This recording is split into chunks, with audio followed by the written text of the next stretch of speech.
Why, hello, everybody. Welcome to another edition of Late Night on Base. I am your friend, your host, the man who actually needs to have a little bit better of a camera, whatever. They don't pay me enough, but maybe one day they will. I am Bill the Bull, back at Late Night on Base, where we talk all things AI apps, tech, on-chain, across literally every chain. Doesn't even have to be in crypto. If you're building something cool, we want to give distribution to the best builders. Today we have Covenant Foundation, another project that is launched on the Easy Kickstart platform. Looking forward to having them on. I really like the Easy A Kickstart platform. In case you don't know, I had the founders on yesterday. Shout out to them. And I want to just kind of bring on a lot of those teams on, because I think it's a great ecosystem on Solana. I think Solana needs something like that. So we're going to talk to Covenant Foundation. Alex will be on shortly. News of the day, Argentina beat Egypt. Did not watch the game, but I watched the highlights. They came down from 3 goals. Really crazy. Highly recommend watching all your FIFA on Telemundo. That's neither here nor there. I just think it's really dope. The announcers are insane in a good way. I wish I knew more Spanish. I know a little, un poquito, but not enough to understand everything. But who cares? I know enough. So that is the news today. Crypto in general is just kind of doing whatever its thing. But yeah, I'm excited. I'm excited to do these shows. Today we're just gonna have Alex on. We did have someone else from the AVAX community who was going to jump on, but he has a family emergency. So family always comes first. Remember that. What else? I don't know. Yesterday, we did have a show sponsored by Ansem, but I don't think I'm going to get his attention. So, oh well, we will get a new episode. We will get a new sponsor. That is how this show operates. But we do want to give a shout out to our supporting sponsors, not the presenting sponsor, but the supporting sponsor is Banker. Banker is providing the AI agentic tooling on Base and other chains to allow agents to operate autonomously with their own wallets. And BV7X. BV7X is also an agentic play that is basically bringing consensus to you with their agentic agents making market predictions. And now they have this whole, we're actually going to have them on, Misha, on Thursday, but they actually now have stake compute as well. Their consensus is your alpha BV7X. All right, 161 people already tuned in. We like that. Let's just dive back in. Let's get Alex from the show, Covenant Foundation. Hey, how you doing? How you doing, brother? I'm doing great. I mean, I was gonna start by just saying no hablo inglés, but I mean, I don't really need to take the Spanish and out of that. I mean, Argentina already took my breath away just from that. So, bro, what a game! That's a comeback. I was just like, because I saw the highlights. Well, I was going to the store prior to the show, and they were down 2-0. I was like, well, yeah. I guess there goes that. And in soccer, it's kind of like it's hard to score 3 goals in the span of 10 minutes. But here we are.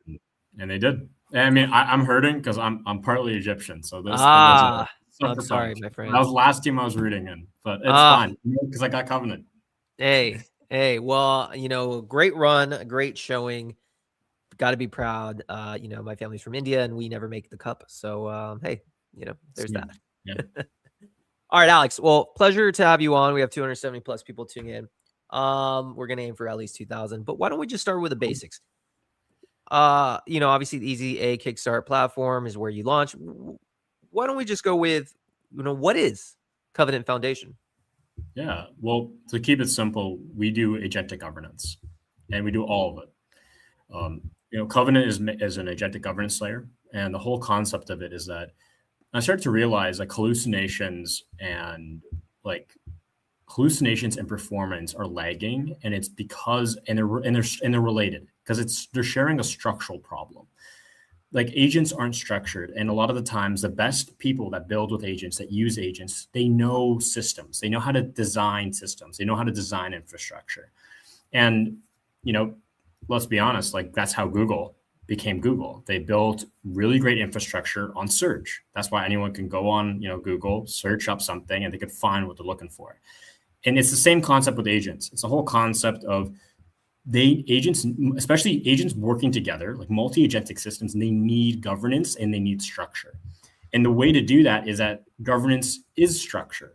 I mean, our entire society, for not even like decades, but for like centuries, for even millennia, has been based on this whole concept of organizational behavior and how we've structured our governance.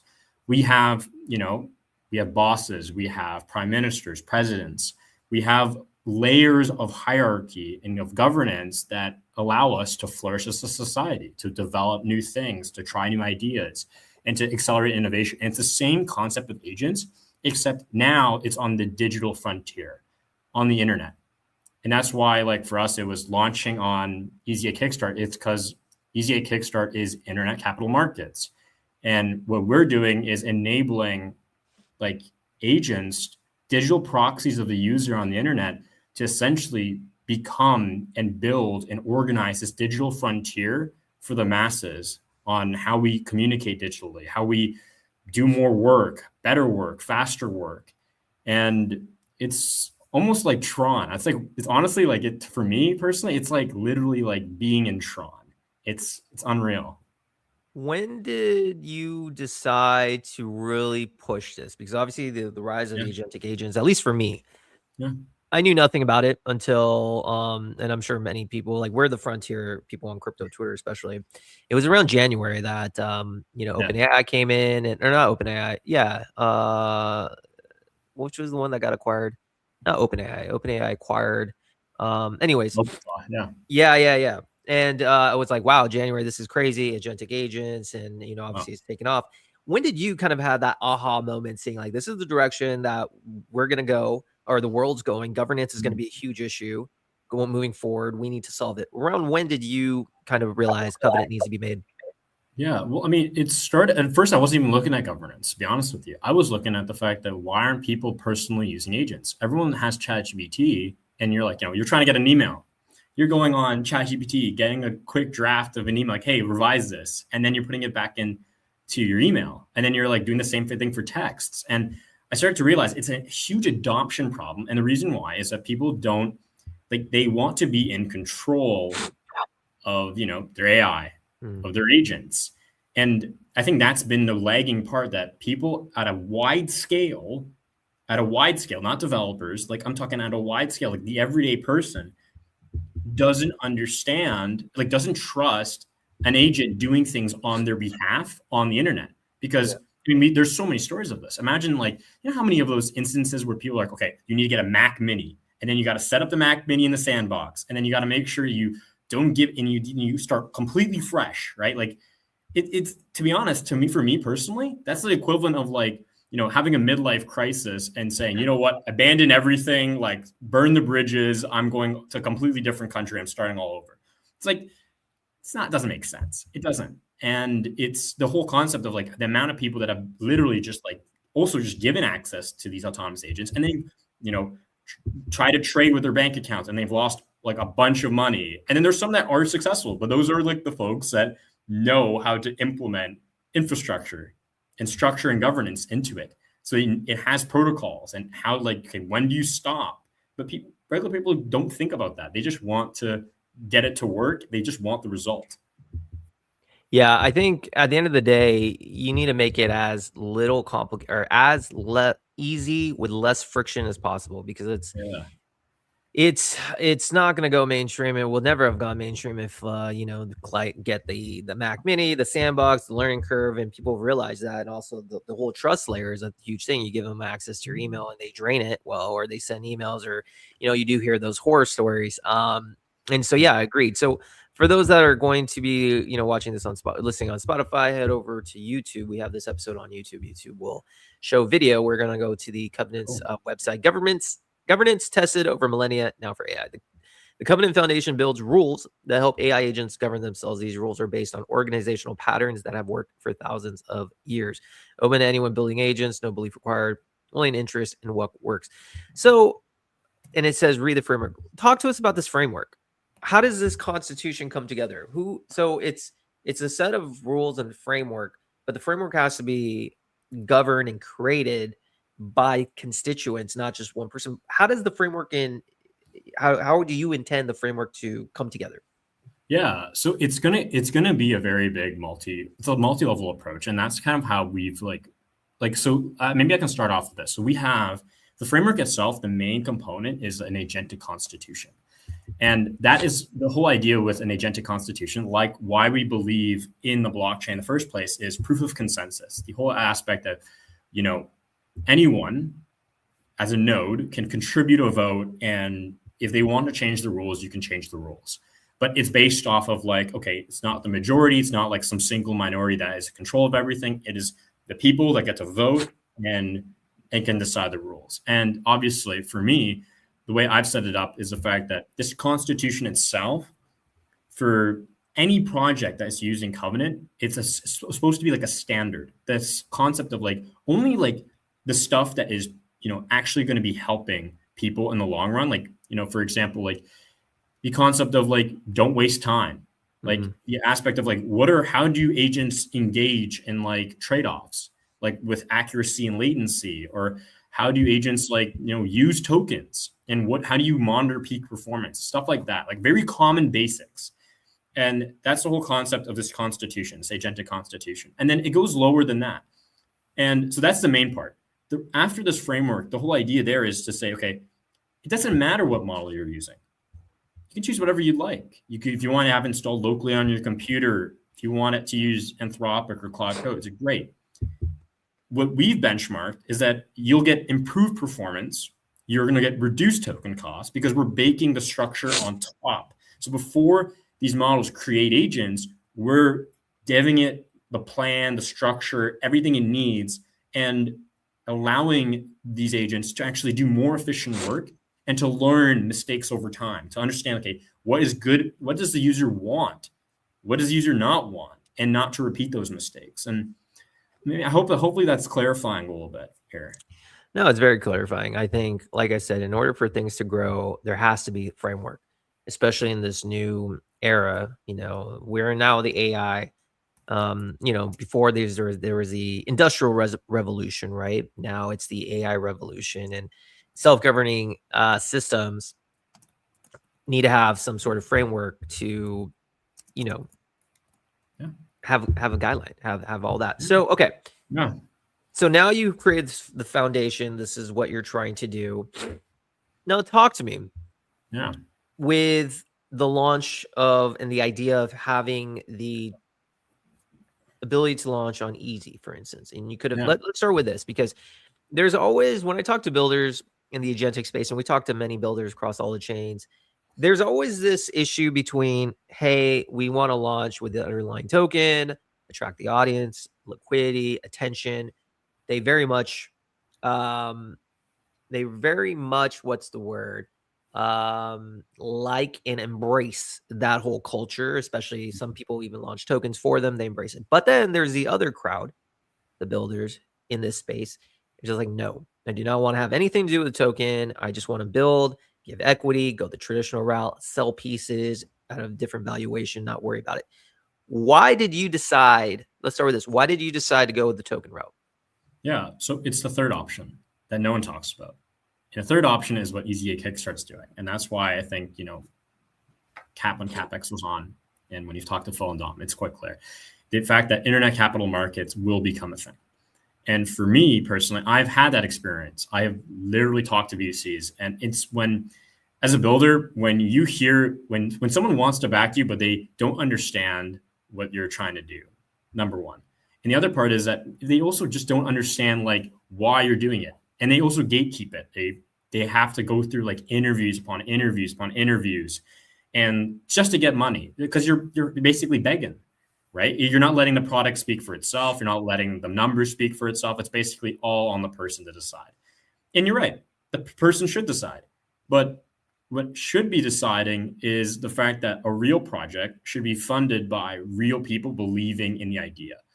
And for me, launching Covenant on Easy at Kickstart was an aspect of I didn't want just a VC to invest into me. I wanted anyone who actually believed in the idea, believes in me, to have a way of actually owning a piece of the pie. Like, I mean, I know where I'm going with this. I know the direction has been going.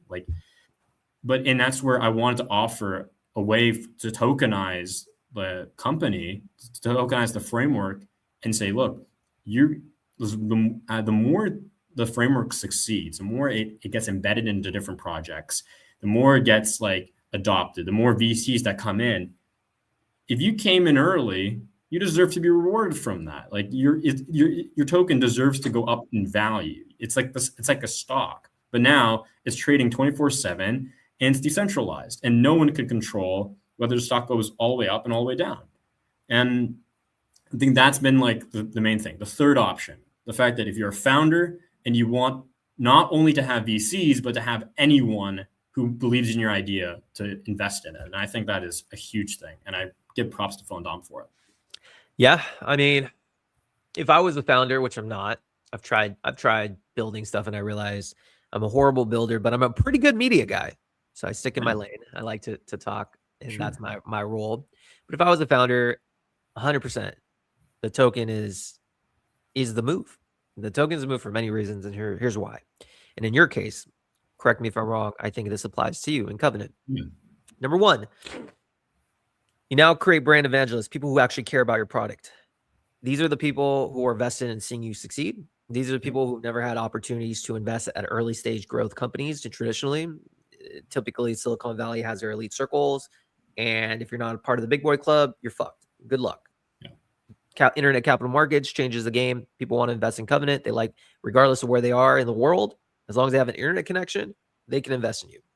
Global liquidity, attention driver. People are vested in seeing you succeed. They're becoming more, again, brand evangelists. And I think there's really no downside. The only downside I would think as a founder, and I'm curious to know your thoughts, is just understanding the interest of your community. You can't obviously make the price go up and down. That's not what you're here for. But as a founder, you do have a responsibility to, in my opinion, be transparent and treat the community as respected individuals and keep them up to date. That's all you can do. How do you handle running a project, which is the dev side of things, but also making sure your community feels supported and heard? Yeah. And so making the community feel supported and heard is like a big thing, is just like interacting with them. I find like, they're real people.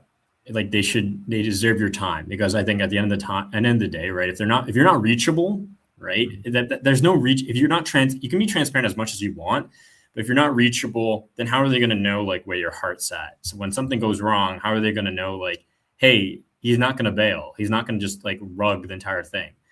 And I think Streamflow is a great way of just being able to say, hey, like I'm locking tokens up because I believe in this idea. Like I'm buying on the open market because I know that this is not, that the value at where this token's at could go higher, because I know that the product, I believe in it, I'm going to buy in it. I think that's one thing. The other part is yes, accessibility. I think the fact that people use Discord and have mods and stuff, and I think that's important. And it will probably at some point, I have an intern that helps me out with that stuff. But I think a big thing as well is being able just to say, okay, like what is going on in my world, and disseminate that information to everyone else. Like I think that even if it's not important to them, they should still have a right to know, like, hey, I'm working with like so-and-so from Easy Kickstart. Like I'm working from like the lobby. I'm working with CapEx. Like this is what we're doing with CapEx and their operating system. This is what I'm doing with like the lobby. This is what I'm doing with Clan World. Like they should know that stuff. And even if it's not directly public, they should be able to be aware of it in like Telegram or on X, or if someone just messages and says, hey, like I'm just curious about this. Like, how are you actually handling this? Like, yeah, you deserve a response. And I try my very best to do that. And to be honest, that's why for me, like our token price, like for me is like not really a huge concern because I just know that over time it's going to go up because I'm doing the right things. And that's where I think every founder on Easy Kickstart, the good ones, the ones that have higher market caps, they're taking the time to not only talk to founders, but they're making their communities know that they're accessible and they're transparent. Well said. And going on shows like this go a long way with building trust, transparency. I joke sometimes that if a founder doesn't want to publicly talk about their project, maybe one time it's scheduling issue or whatever, but if they don't want to come on and talk, and you don't even have to be doxxed, you can still be anon, and that's fine. But if they don't want to come and take the time, it's a huge red flag to me. It really is. There's shows out there like myself, MCG Live, giving opportunity for people to speak. And if I'm a founder, I would take that opportunity because it builds trust. So I think you coming on these shows goes a long way, makes yourself articulate. People can trust you, put a face. I think that goes a long way. So let me ask you this, Alex. Yeah. You chose Easy to launch. Yeah. And another interesting thing to me is Easy or Solana typically, and if you watched my show yesterday and I told the founders the same thing, typically Solana has a culture of DJ casino, meme coins in the years past. And hey, nothing wrong with that. I'm all about it. I enjoy it. It's fun. But the real builders, serious builders do not choose Solana. Most of them actually have chosen Base. But in recent times, Easy has come around, and I feel that they're solving that need. In your perspective, why did you choose to launch on Easy versus, say, Base, Banker, Virtuals, that world? Well, I mean, I think the easy part was the fact that it was easy, right? Easy A made it easy. And I think that's an easy part to say, right? Like, I mean, personally, like, I think there's a very big future where CPT is on other chains, is ported onto other chains. But I think the whole aspect is accessibility. Like, they're a permissionless platform. Anyone can launch a token at any time, right?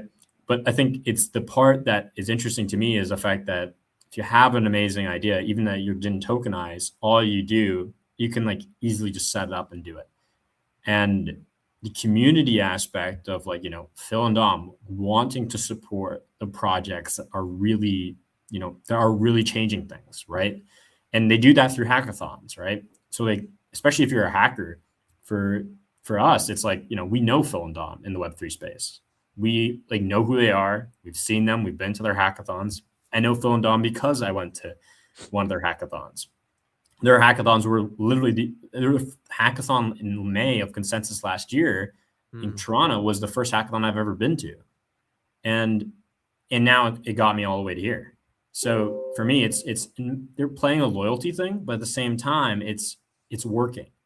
They're building the trust of founders, and now Solana's identity is shifting a little bit. Now they're working with like people in Super Team, and these are all real founders. These are real builders. These are real devs, and but you're gonna have people abuse that on any chain. Like the people I'm sure abuse it on Base, or at the XRPL, there are a lot of different ways that people can abuse things, and especially on the blockchain. But I think the real interesting part is the fact that they're willing to just put their money where their mouth is and really like stand for these builders, like these real founders, and really support them as much as they can and build a community that helps them.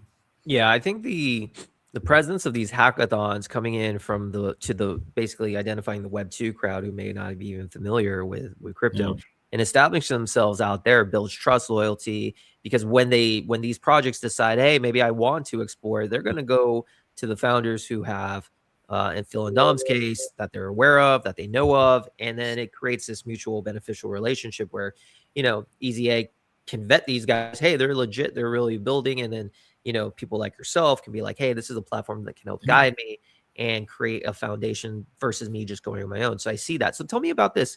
We have a few more minutes. I'm curious. How was your experience in the hackathon? You said your first experience was last year, right? Consensus. What was it like with Easy's hackathon?